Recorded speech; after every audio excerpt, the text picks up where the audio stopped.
The fall of Constantinople famously occurred in 1453 at the hands of the Ottoman Turks. The great city fell after centuries of struggle, but the walls of the city nearly came down 700 years earlier in 717 when another great Muslim invasion pressed against its walls.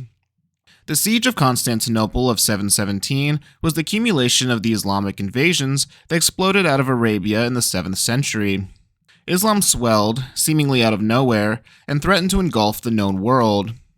The early Islamic invasions quickly gobbled up the Holy Land, North Africa, and Sicily, and threatened the wounded heart of the old Roman Empire. The siege featured 120,000 soldiers and over 1,800 ships.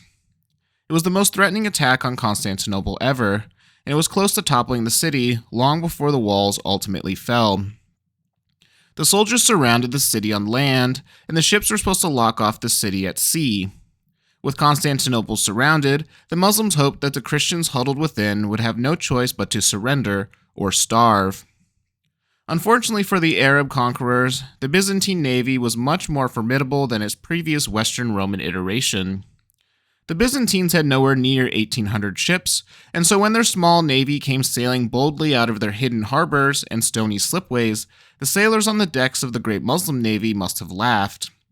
Then, the Byzantines did something that no one saw coming. They lit the Muslim invaders on fire. Suddenly, the small groups of Byzantine ships began belching fire. Liquid tendrils of flame snaked from the bows of the Roman ships, igniting the unfortunate sailors who, minutes before, had been pointing and snickering about the Roman navy coming their way. Now their ships were going up in balls of fire, and men were desperately leaping into the sea.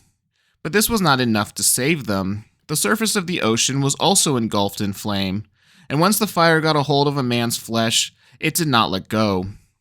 It seemed as though the Christian God had blessed his navy, and that Allah had forsaken his own. The Arab fleet, despite being much larger, quickly retreated and then scattered. Constantinople's waterways were free once more, and the city could resupply itself. The Arab navy understandably gave the Byzantine navy a wide berth after this horrifying attack. The siege was eventually lifted after a single miserable year. To add insult to injury, the great Arab navy that had been bathed in Greek fire never returned home. Large swaths of it were destroyed by storms on the return trip back to North Africa. This was one of the first widely publicized uses of the mysterious Greek fire, liquid flame that was mastered by the Byzantines for use by their navy. Liquid fire would spread fear and despair for generations, and this would not be the only time that this secret weapon saved the Byzantine Empire from destruction. Contemporary observers looked at Greek fire with awe, and modern observers have looked at it with confusion. It seemed to have the properties of napalm, but napalm wasn't invented until the 20th century. Or was it? What exactly is Greek fire? Where did it come from? How was it made? Why is it so mysterious? Believe it or not, there are no good answers to these questions, which is what makes this topic so deliciously fascinating. The idea of wooden galleys sailing around with napalm launchers on the front sounds like something out of an alternative history rag or some science fiction fusion, but this is history. Some way, somehow, the Byzantines managed to harness the power of fire in a way that was unique at the time and hasn't truly happened since. Greek fire arises in the aftermath of the fall of Rome and vanishes with the fall of Constantinople. It was a truly Byzantine design, and despite its various efforts, no one else was able to steal, replicate, or uncover the secrets of Greek fire. The Greeks jealously guarded their secret weapon, and they took extreme measures to ensure that the formulas and knowledge never left the bowels of Constantinople. The most intriguing part of Greek fire is its unique characteristics that read something like out of modern warfare rather than pre-medieval warfare. It is no wonder that so many armies and navies met their demise at the hands of this weapon. There were few defenses against the ever-burning fire in the 8th century. The most common reaction to the material was confusion, followed by fear, and then abject terror. Those who were bitten by Greek fire rarely survived. Those who watched their buddies burn or saw the surface of the sea ignite in a sheet of flame were never eager to relive the experience again. and would do everything in their power to avoid contact with the Byzantines who wielded the evil weapon. Greek fire was so effective because it dished out destruction and terror in equal measure. Despite the thick mystery that surrounds the weapon, and the frustrating fact that physical Greek fire has never been recovered, there's a lot of information about the weapon that we can use to get a clearer picture about exactly what it was, what its characteristics were, how it was deployed, what it could have been made of, and its ultimate fate. Join me as we unpack the enduring mystery of Greek fire. Greek fire was a weapon of nightmarish ingenuity, a fiery substance that defied the very laws of nature, or so it seemed to those who faced its wrath. This alchemical marvel burned not only on water, but, according to some chilling accounts, was even ignited by it. Those panicking would find no solace in throwing a bucket of water on a patch of Greek fire.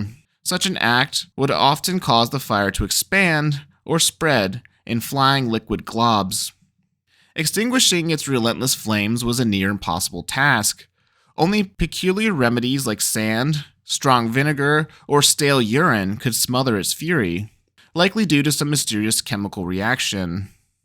Unlike crude projectiles, Greek fire was something modern and completely new, earning it the evocative moniker liquid fire.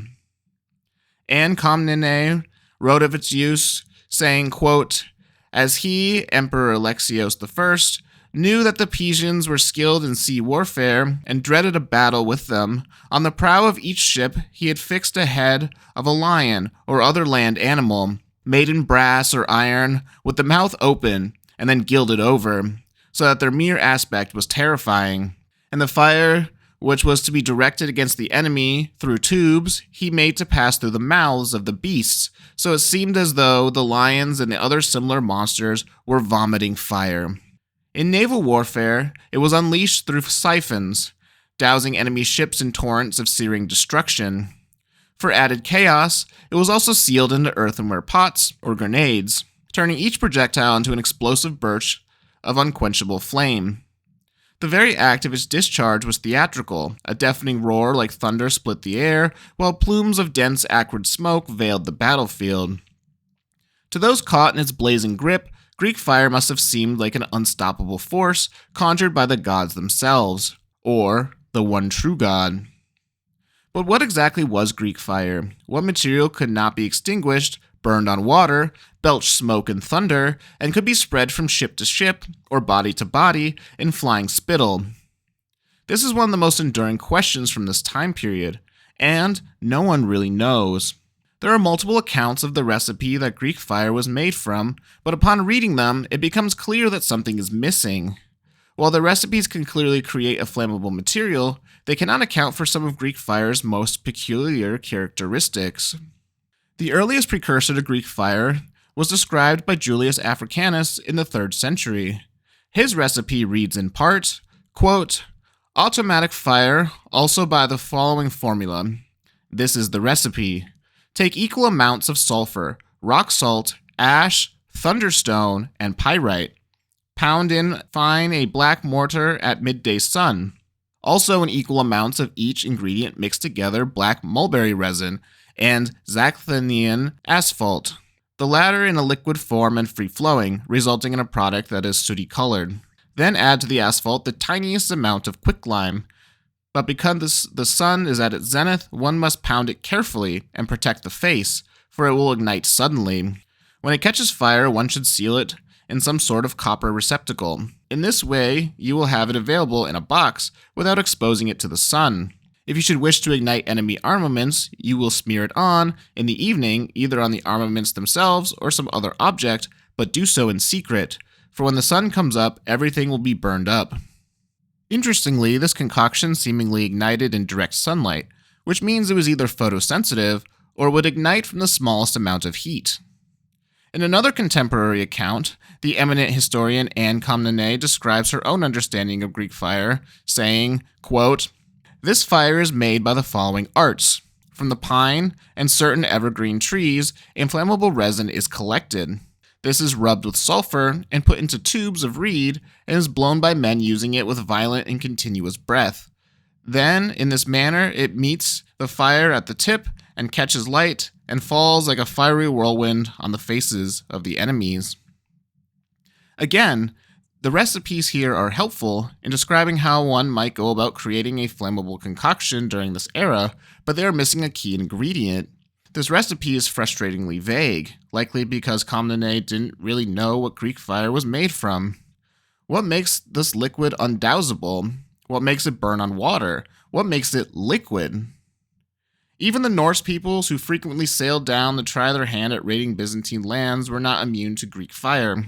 A Norse account reads in part, quote, "They began blowing the smith's bellows at a furnace in which there was fire, and there came from it a great din. There stood also a brass or bronze tube from which it flew much fire against one ship and burned up in a short time, so that all of it became white ashes." The reasons why these questions are so hard to answer is because the intricacies of Greek fire were a state secret. Only a few choice imperial alchemists and royal officials had access to the records and manufacturing methods for the weapon. In the 10th century, Emperor Constantine Porphyrogennetos warned his son and heir, Romanos II, to never reveal the secrets of the composition of Greek fire. He said that Greek fire was, quote, "shown and revealed by an angel to the great and holy first Christian emperor Constantine," end quote. And that the angel bound him, quote, "not to prepare this fire but for Christians, and only in the imperial city," end quote.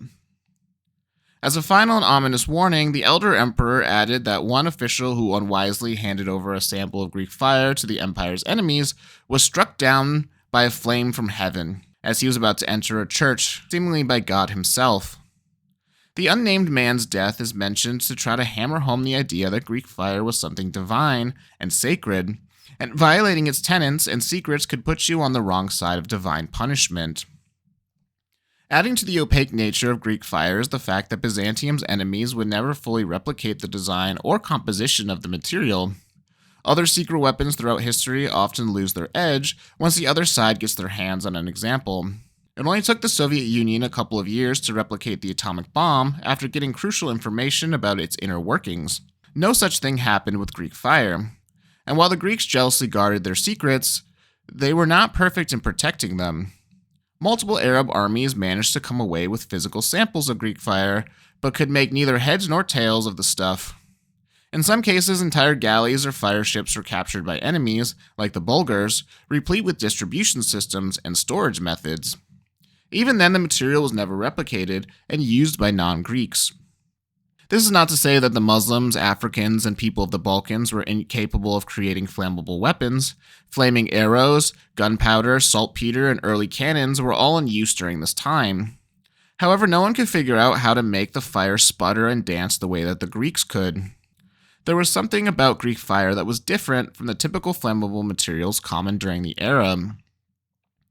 The closest that the traditional enemies of the Byzantine Empire came to replicating the weapon was by using small fire bombs and gunpowder grenades that were thrown by hand or launched by traditional catapults.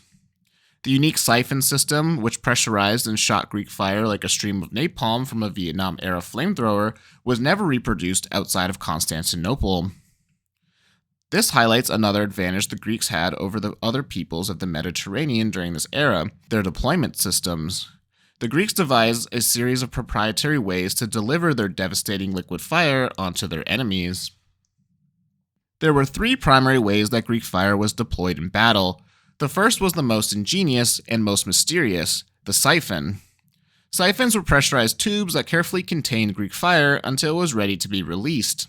These tubes were as tall as a man and had mouths measuring about 6 inches in diameter, with some of them being potentially even larger still. In later history, these siphons were cleverly hidden within giant brass animal heads to increase the psychological aspects of the weapon. The siphons were most often mounted onto ships. At first, siphons were only mounted on the bow of Byzantine galleys, but later siphons were adapted to be placed on the broadsides and aft of the ships. Somehow the Byzantines managed to keep Greek fire under pressure safely and allowed the weapon to be deployed in long streams on command. There are no credible depictions in the historical record of siphons exploding or Greek fire escaping its confines and torching Greek users. The safety and effectiveness of the siphon is impressive. Like Greek fire itself, Constantinople's enemies could not replicate the siphon, and modern engineers have struggled to recreate a design that could have been built in the 8th and 9th centuries. Siphons were the most famous and most fearsome deployment method of Greek fire, but they were not the only ones. Another deployment method was the schiersiphon, or hand siphon.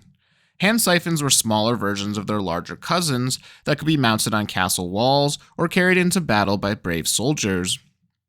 Hand siphons are the earliest progenitors to the modern-day flamethrower, but they appear roughly 1,000 years earlier in the historical record than the modern flamethrower used in World War II and the Vietnam Wars. An early image of a hand siphon in use shows a typical soldier holding a small tube with 2 hands. The tube has a handle at the base and a crank that is presumably used to cause the device to squirt its unholy fire at its enemies. There are numerous references to these hand siphons in the historical record, but they never became as widespread or as feared as their larger seaborne cousins. Lastly, the Byzantines packed Greek fire into small grenades. These grenades were likely clay flasks wrapped in cloth.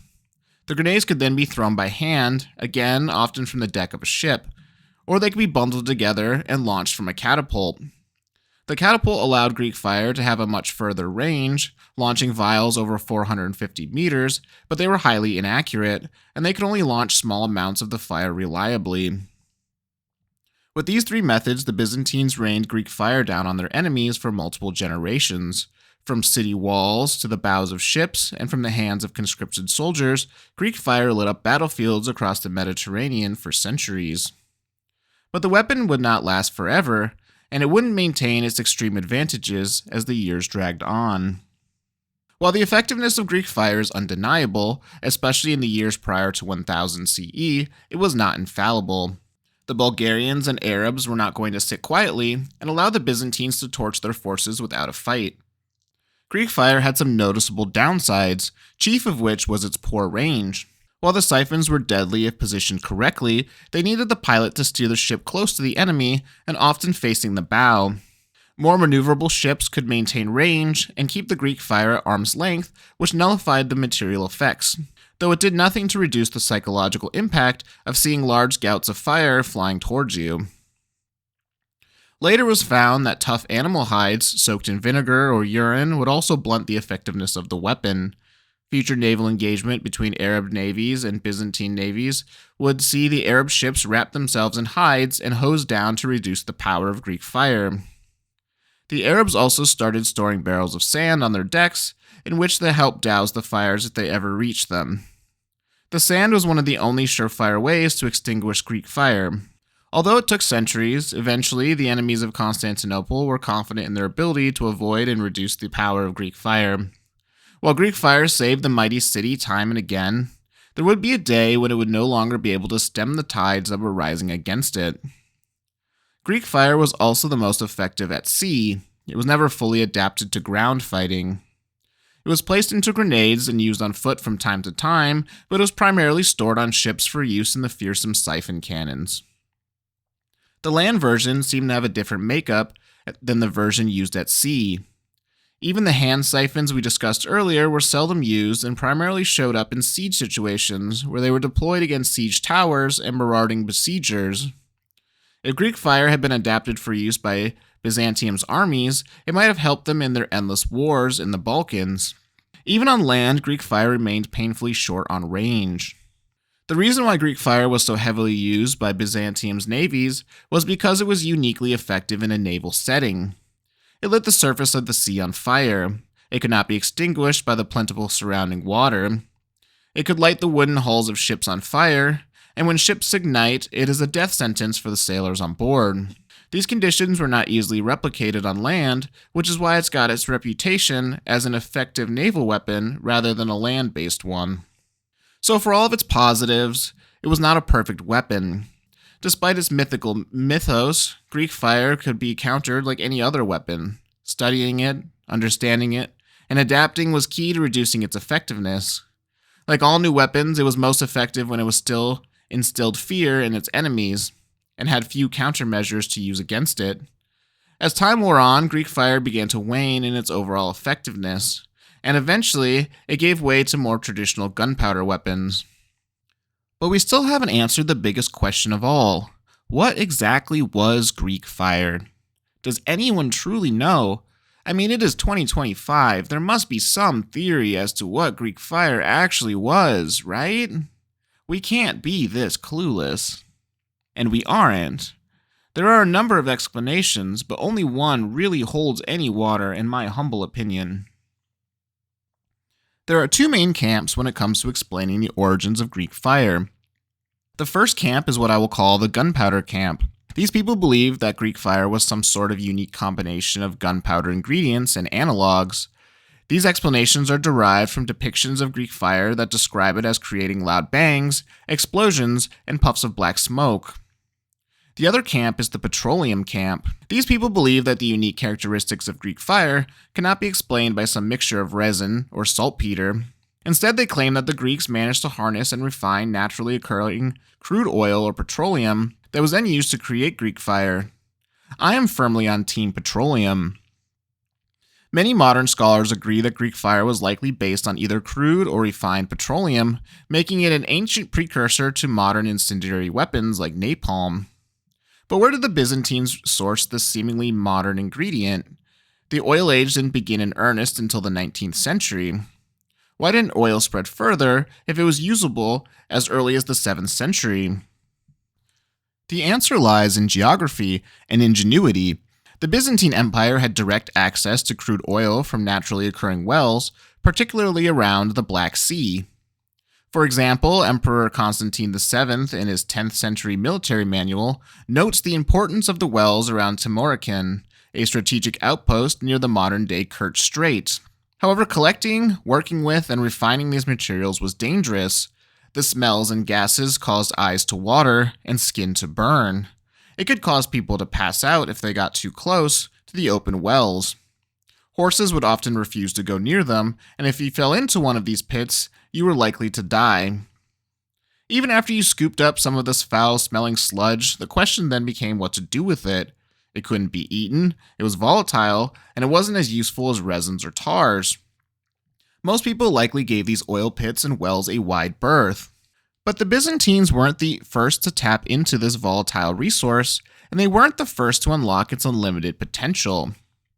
The Persians had long known of the substance, which they called naphtha, a word derived from Old Persian that made its way into Greek.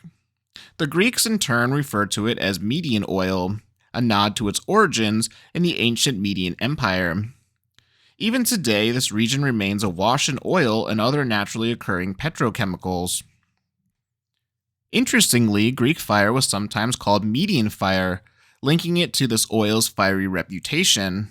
Historical accounts like those of the 6th century historian Procopius suggest that naphtha played a central role in the composition of Greek fire. Imagine a substance so volatile that it could ignite on water, stick to surfaces, and burn with an unrelenting intensity. Combined with other secret ingredients, possibly quicklime, sulfur, or resin, the Byzantines created a weapon that was just as much a psychological one as it was physical. Enemies of the empire saw Greek fire not just as a weapon, but as a terrifying, almost supernatural force. They borrowed this from the Persians, who had lived among the oil wells of the region for far longer than the Romans had, and built upon their techniques and research into the region's petroleum. So what happened to Greek fire? Where did it go? Many people believe that the secrets were destroyed in the waning years of the Byzantine Empire. It was becoming more and more clear that the Turkish invaders were likely going to topple the last vestige of the Roman Empire. The Byzantine Empire shrank and shrank until it was a mere circle around the core city of Constantinople. Despite repeated pleas to other Christians and European powers, effective help never came. It was during this time that it was assumed that the Greek alchemists destroyed the formularies and stocks of Greek fire to prevent the secrets from passing into Muslim hands. Others say that the Muslims unwittingly destroyed the secrets of Greek fire when they sacked Constantinople. Still, others suggest that Greek fire, for all of its potency, was simply an outdated weapon by 1453. The Ottoman Turks were now using heavily armored janissaries and wielding massive cannons capable of busting through Constantinople's legendary walls. The idea of a short-ranged fire weapon was beginning to look quaint in the face of the massive long-range artillery now being perfected. Either way, Greek fire vanishes from the historical record alongside the Byzantine Empire.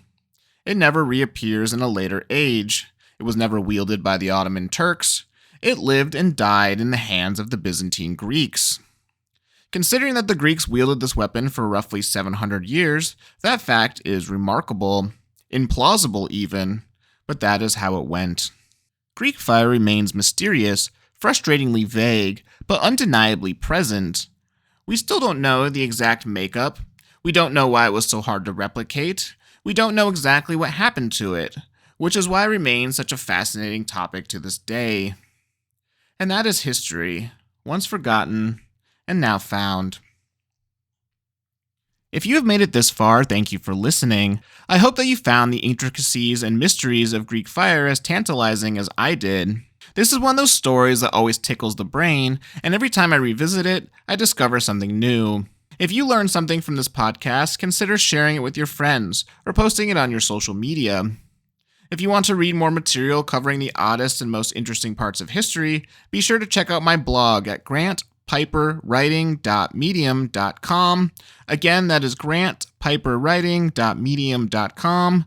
There you can read more about Greek fire as well as other secret and terrible weapons from history. Until next time, be good and God bless.